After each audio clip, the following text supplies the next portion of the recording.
Check out FlipsideGaming.com for all your gaming needs. Use the promo code HEROES to save 10% on all orders over $10. Additionally, there's a special Black Friday promo code for Magic Singles. From November 22nd to November 26th, you can use the promo code HEROESBF to get 15% off Magic Singles. During that time, there will also be site-wide discounts on sleeves, deck boxes, playmats, sealed product, and much more. See the description below for more details.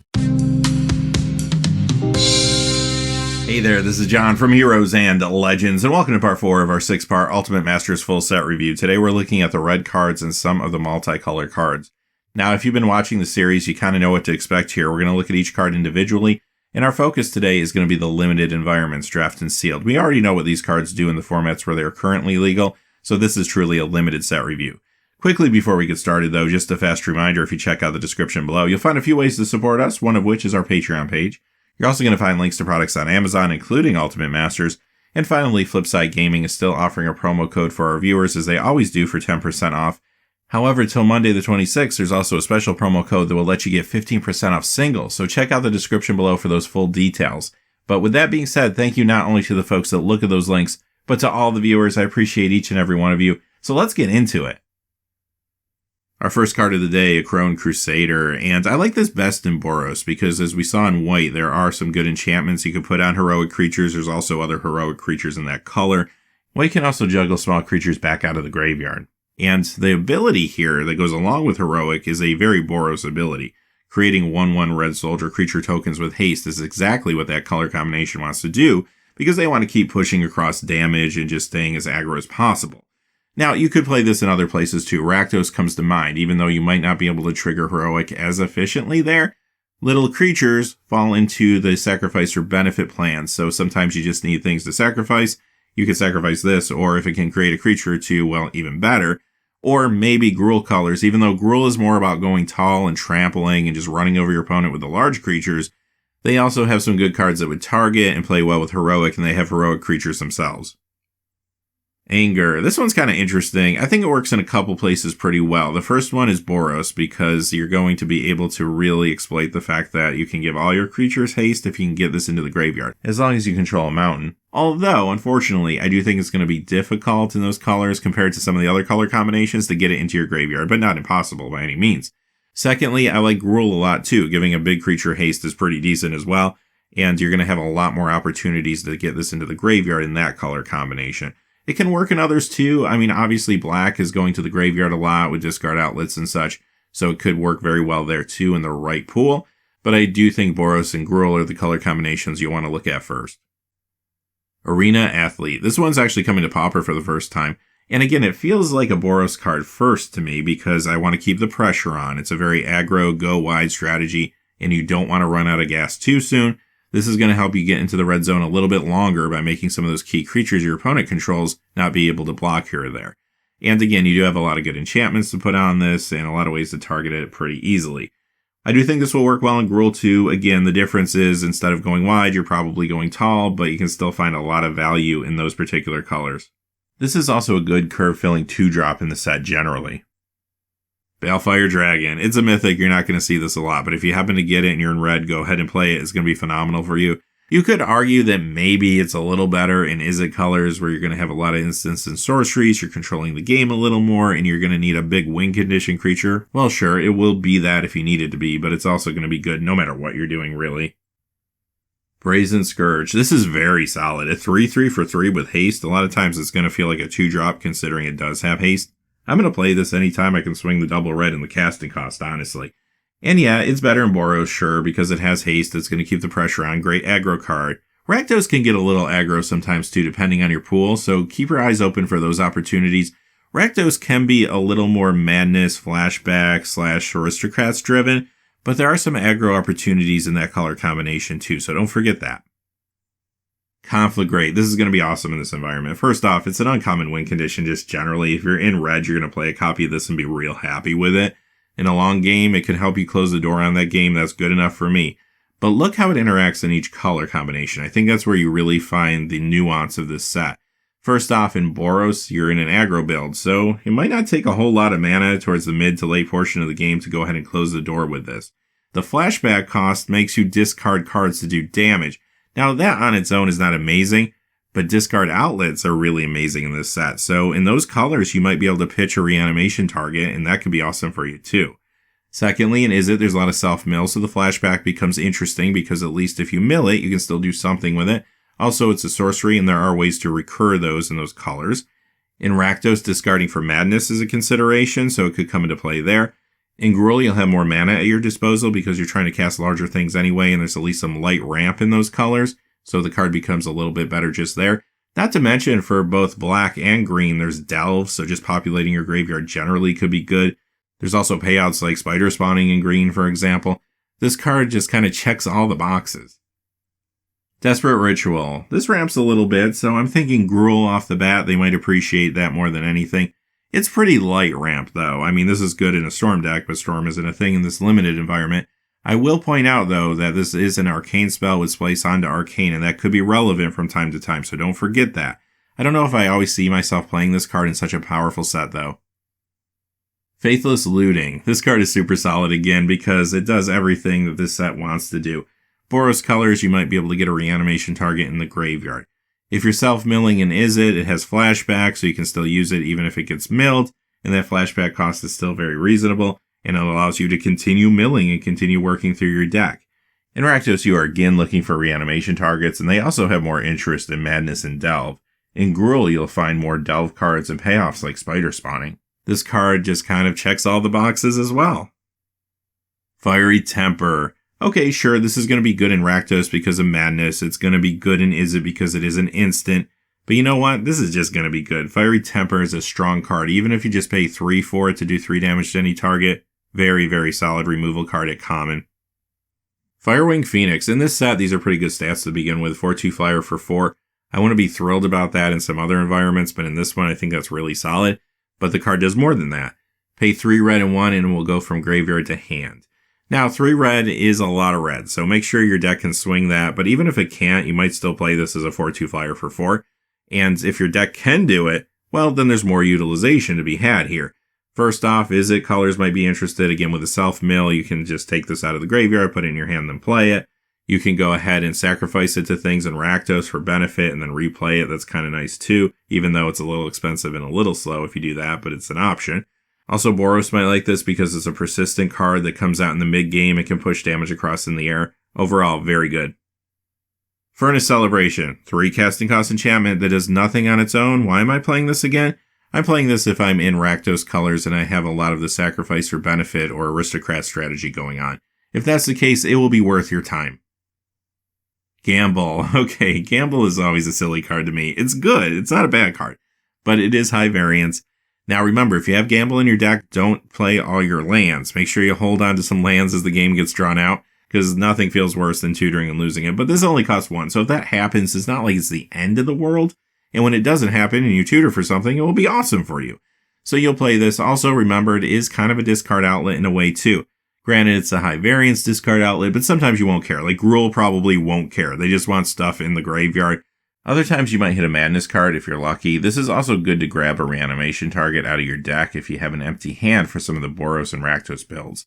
This is a rare, so it won't show up much, but it is a good card overall. Generator Servant. I just love what they did with the design of this set. These cards all fit into numerous places. I just think it's really elegant. I've been saying that all week, but this is another card that makes me feel that way. In Boros, this is awesome because not only can it give something haste when it enters the battlefield with a little ramp behind it, but also you sacrifice this and you could juggle this a little bit in the Boros colors. We saw how white could do that the other day. Aside from that, this is cool in Gruul because it is a ramp spell that could give a big trample creature haste or something like that when it enters the battlefield, and ramp is maybe going to be a little more critical there than anywhere. This is just a really sweet 2-drop too. I mean, a 2/1 for 2, you don't see a lot of solid 2-drops in this set, so when you do come across them, and this one is at common, you might need it for your curve no matter what you're doing. Hissing Iguanar. The ability says when another creature dies, which is nice, so it doesn't just have to be your creatures dying to get the ability. This will be best though in Rakdos, where you will find more sacrifice for benefit effects. This will make those that much better. In combat, I'm not crazy about a 3/1 for 3, but I think the ability is quite strong. Also another card in Boros that could be pushing across damage later in the game. If I attack with a 1/1, for example, my opponent is kind of in a lose-lose. They either block it and take 1, or they don't block it and take 1. Assuming they don't have a 0 power blocker. and get Shuer, and this has Evoke, which I mentioned in some of the other videos that white can juggle some of these Evoke cards, and that gets interesting. However, since this is destroying a target artifact when this enters the battlefield, this is more of a sideboard card for me. I don't want to play a 3/3 for 5, so if my opponent does have a problematic artifact, I'll just side it in. Also, this is an old school card. It does not say may destroy target artifact, so if you play this and your opponent does not have an artifact, but you do, guess what? You have to blow up your own thing. Lava Spike. Now, it's not an instant, and no, it can't hit a creature, but is Lava Spike still a good card? Yeah, it's still a good card. Great for Boros because you can go to the face and just continue the damage later on in the game when maybe you can't get across with your creatures anymore.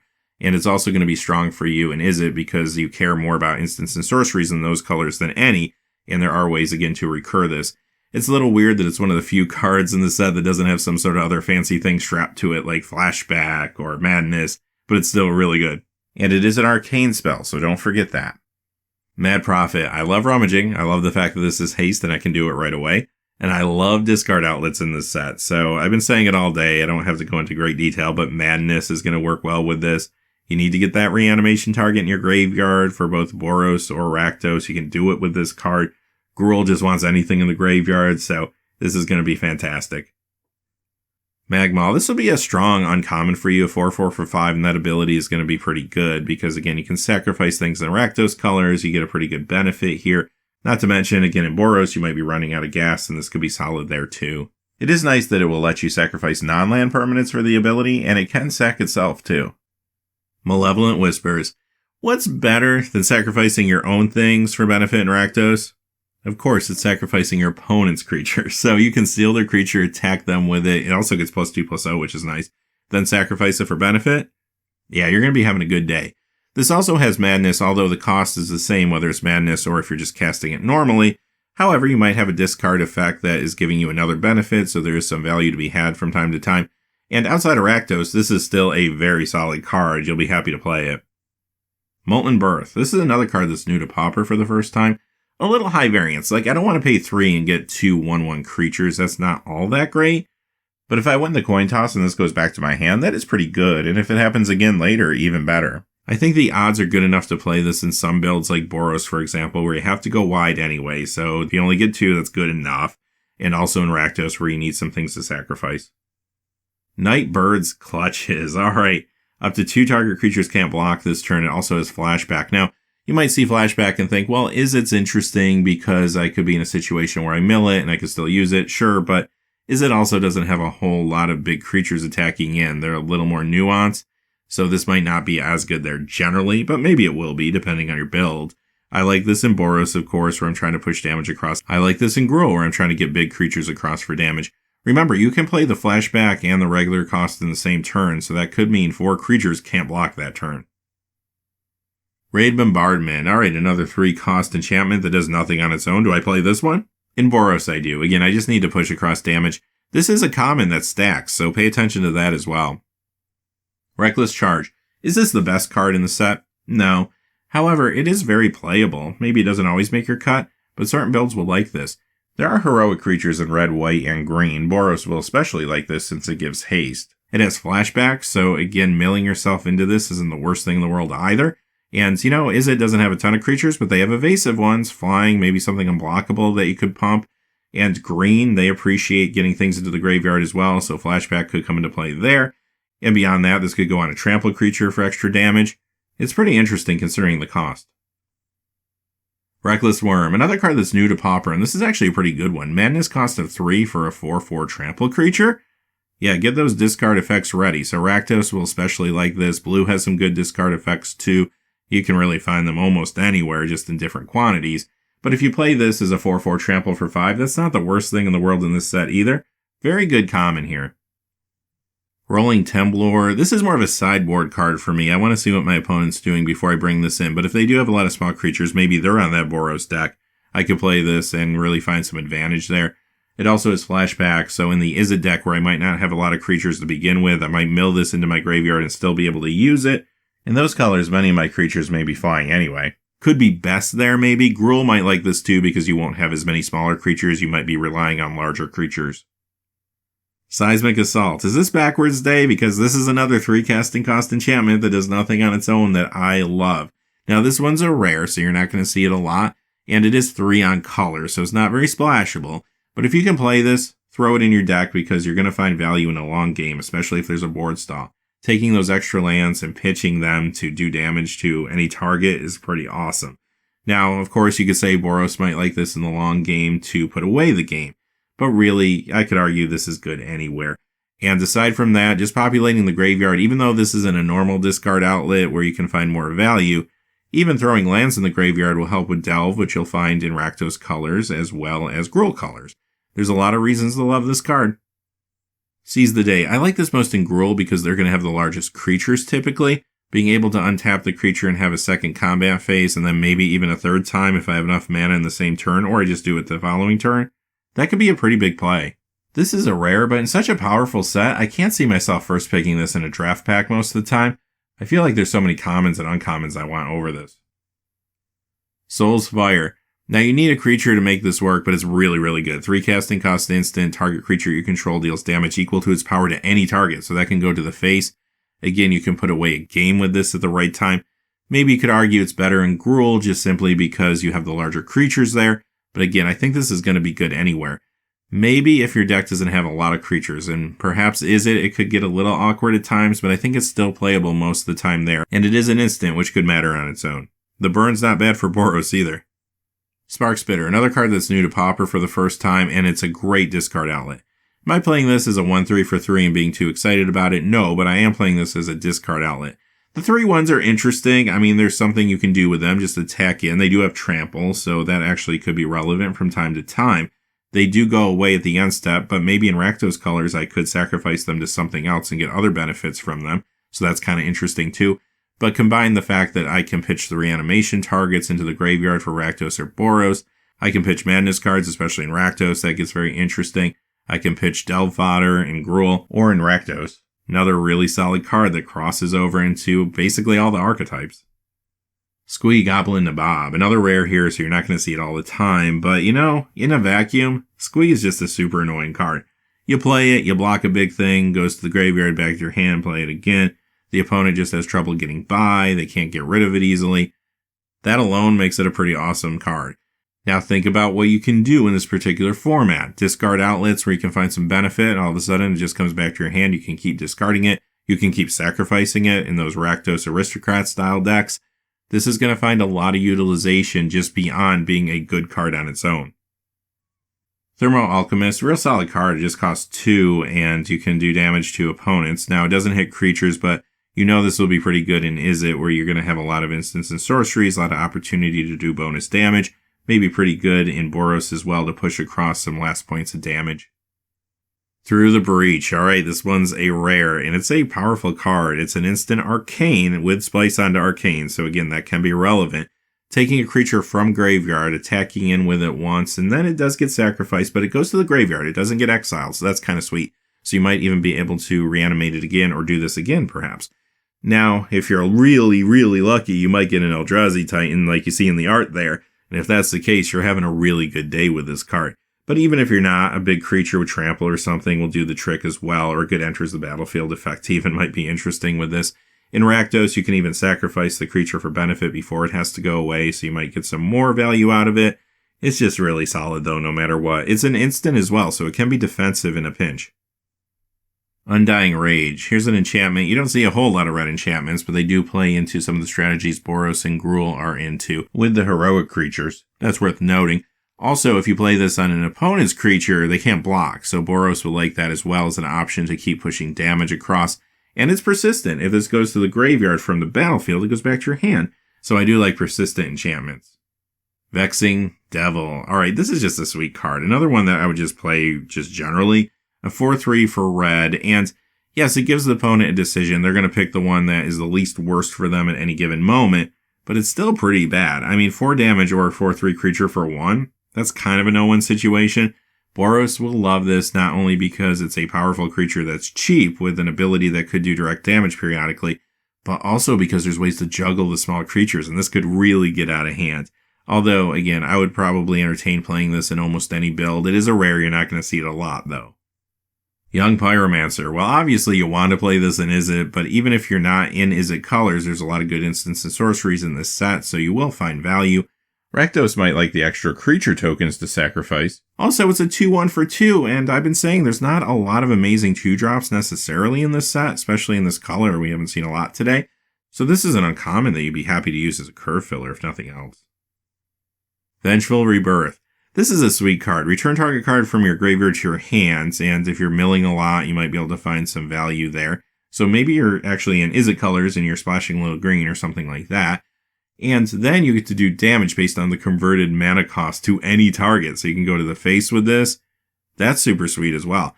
Now, obviously, this is in Gruul colors. It might be best in Gruul because you have a little bit of ramp in there. You might be playing some bigger creature spells or just some bigger spells generally. And you might have better targets for this. Other than that, though, I could see myself splashing for this to make it work in other color combinations, too. Imagine having a discard outlet and discarding a big spell and then taking it back and doing damage with this. Scuzzback Marauders. Now, this has hybrid mana, making it a little more flexible. It's a pretty good common. I'm usually not a big fan of 5/2s for 5, but Trample and Persist makes this interesting.